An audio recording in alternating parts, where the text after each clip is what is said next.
So in this video I'm going to show you how to make a build reset mechanic based on a timer or even a button. A lot of you have been asking me since I've been releasing my just build maps that have this mechanic, and here you go. Make sure you smash that like button if you enjoy and subscribe if you're new. Okay, so in order to do a build reset you simply need a sequencer, you need a trigger, you need a timed objective, and then the explosive barrel. So essentially, firstly what you want to do is decide how you want to begin the timer, so how you want to trigger the timer to go off.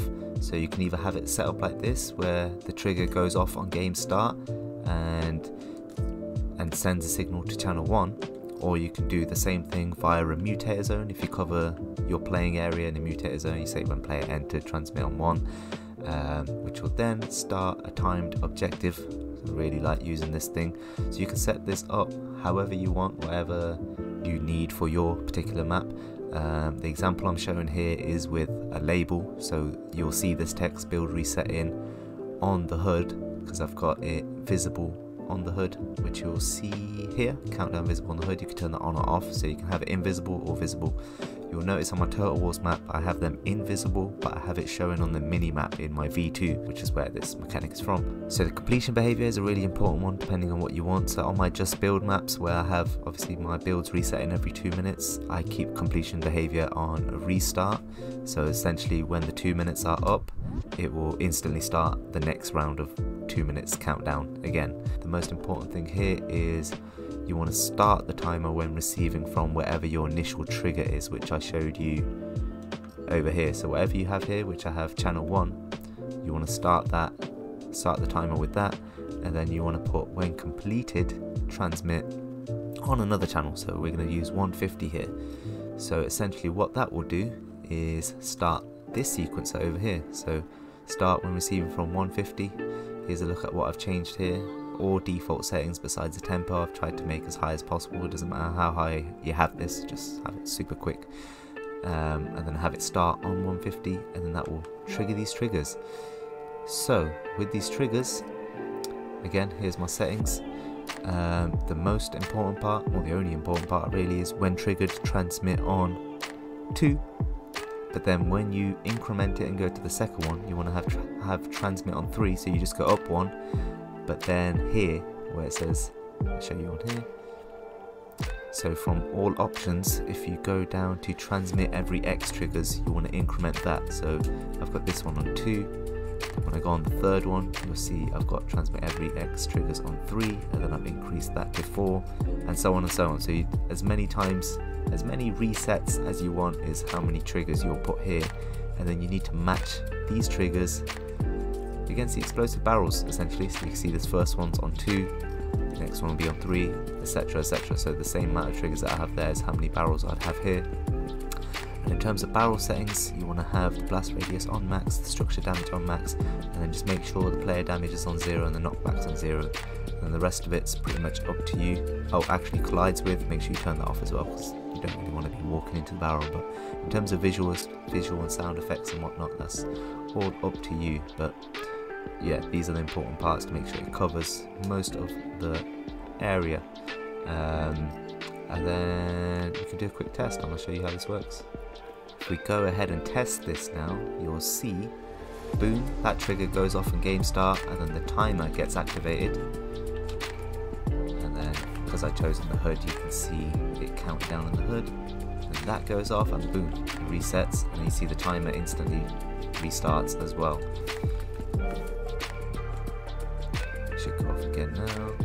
Boom, and it resets, you see, and that will just continuously happen for as many times as you have the triggers and explosive barrels, which I think I have 4 of them, right? So this will happen 4 times, and it's as simple as that. It's a really easy mechanic.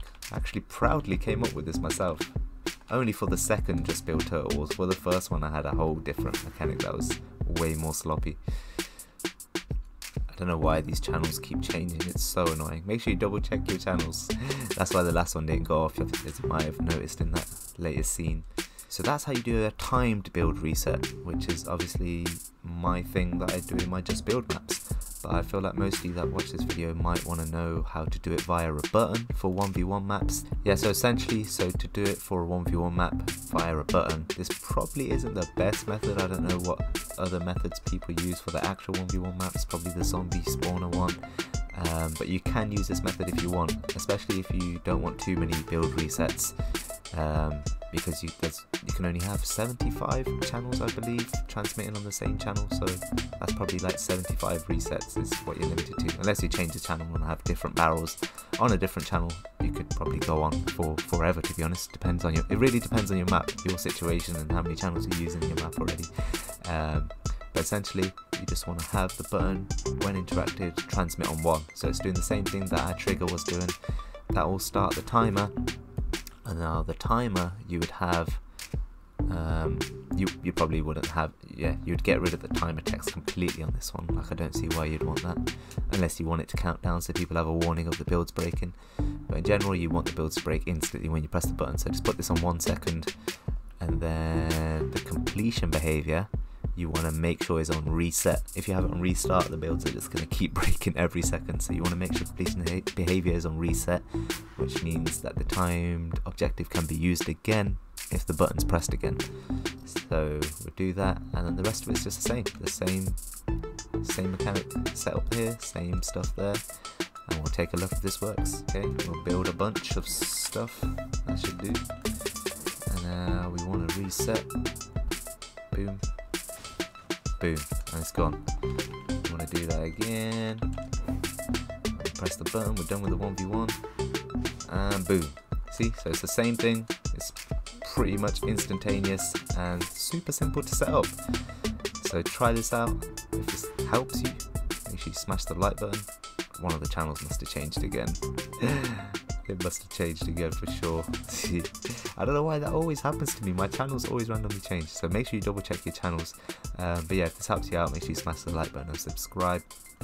Just before I sign off this video, one other important thing is, once you've set up how many triggers, barrel resets that you want to have, what I do in my Total Wars map and what you'd probably have to do in your map is just spread these out on different corners of your map so it resets in your entire area. So if you've got like a 10 by 10 space, you'd want these all in the edges of them. And what you can do, which I do in my maps when I'm setting this up, is turn on range visualization right here, explosion radius, and then you can just go on top of it, and this will show you how much it will reset. So I generally open this out, and then I'd leave a marker like that, and then I'd put the next one in that area, and so on. So it's really easy to spread across your map, and it does the job. Wow. Now I'm out. Hope you guys enjoy. Peace.